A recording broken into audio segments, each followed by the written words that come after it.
اکرم صلی اللہ علیہ وسلم کا ارشاد ہے کہ رمضان المبارک کا مہینہ بہت برکت والا مہینہ ہے۔ یہ ایسا مہینہ ہے کہ اس کا اول حصہ رحمت کا ہے، اور درمیانی حصہ مغفرت کا، اور آخری حصہ جہنم کی آگ سے آزادی کا۔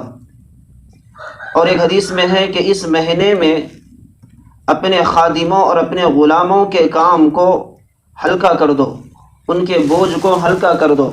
حق تعالی شانہ اس کی مغفرت فرماتے ہیں، یعنی اگر کسی کے پاس کوئی آدمی کام کرنے والا ہے، وہ روزے دار ہے، تو فرماتے ہیں کہ ان کے کام کے بوجھ کو ہلکا کر دو۔ حق تعالی شانہ اس شخص کی مغفرت فرماتے ہیں اور جہنم کی آگ سے آزادی فرماتے ہیں۔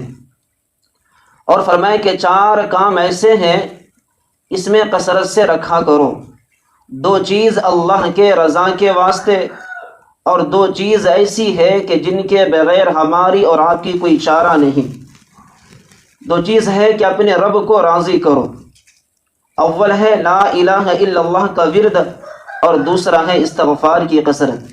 یعنی پہلی 2 چیز اللہ کے رضا کے واسطے، فرمایا لا الہ الا اللہ محمد رسول اللہ، کثرت سے پڑھتا رہا کرو۔ اور دوسرا ہے استغفار، یعنی استغفر اللہ استغفر اللہ، یا اللہ میں اپنے گناہوں سے معافی چاہتا ہوں۔ اور 2 چیز ایسی ہے جس کے بغیر ہماری کوئی چارہ نہیں۔ فرمایا پہلا ہے جنت کی طلب کرنا۔ 4 چیزیں تھی، پہلا کیا تھا؟ لا الہ الا اللہ محمد رسول اللہ، دوسرا استغفار، اور فرمایا کہ تیسرا کیا ہے؟ جنت کی طلب کرنا، اور چوتھا کیا ہے؟ جہنم کی آگ سے پناہ مانگنا۔ اللہ کے نبی علیہ الصلوۃ والسلام نے فرمایا یہ مہینہ بہت برکت والا اور بہت اونچا والا ہے۔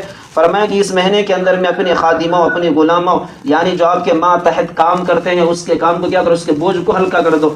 فرمایا اللہ تعالیٰ اس کی وجہ سے، یعنی کام ہلکا کرنے کی وجہ سے اللہ تعالیٰ تمہاری مغفرت فرمائیں گے اور جہنم کی آگ سے آزادی فرمائیں گے۔ فرمایا کہ 4 کام کثرت سے کرتا رہا کرو۔ پہلا ہے لا الہ الا اللہ، دوسرا ہے استغفار، تیسرا ہے جنت کی طلب کرنا، اور چوتھا ہے جہنم کی آگ سے پناہ مانگنا۔